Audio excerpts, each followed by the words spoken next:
And action.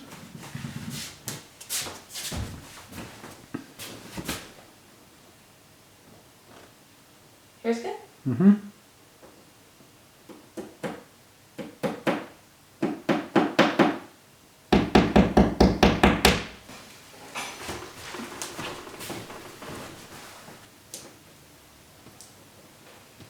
Like that.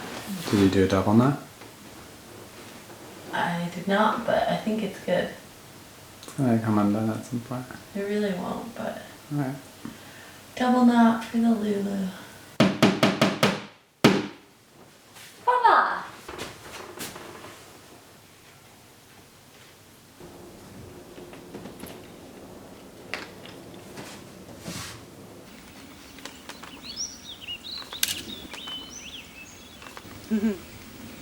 Great. Cool. Between taking a photograph and displaying it on your wall, there's a lot of hidden steps, which brings me to the first message of this video. To create creative content consistently, you need to build a system that works for you. I'll repeat. To create creative content consistently, you need to build a system that works for you. First of all, I should say that I love building systems. For our film photographs, my goal was to create a system that made it possible to find any image in digital and physical form in less than a minute or two.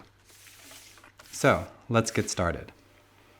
This is the binder that houses all of our negatives, and it's organized in chronological order. Each roll of film gets a title that shows the approximate date it was shot, the country or city it was shot in, the camera used, and any additional details like film type or the exact neighborhood we shot in. Within each section, I put the film in the order it was scanned, so that every 2 pieces of film are one scan.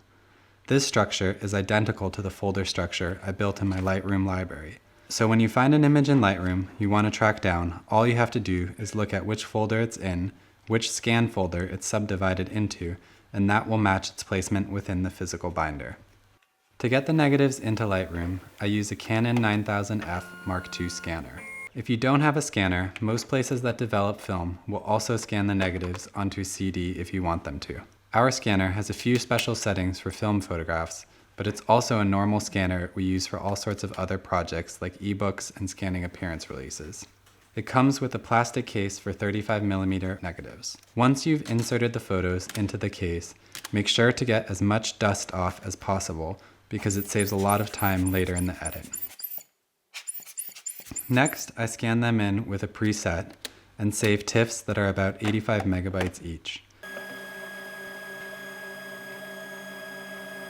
After each scan, I put the negatives into the binder in the order they were scanned, and then put the digital copies into that same Lightroom folder so that nothing can get mixed up during the next scan.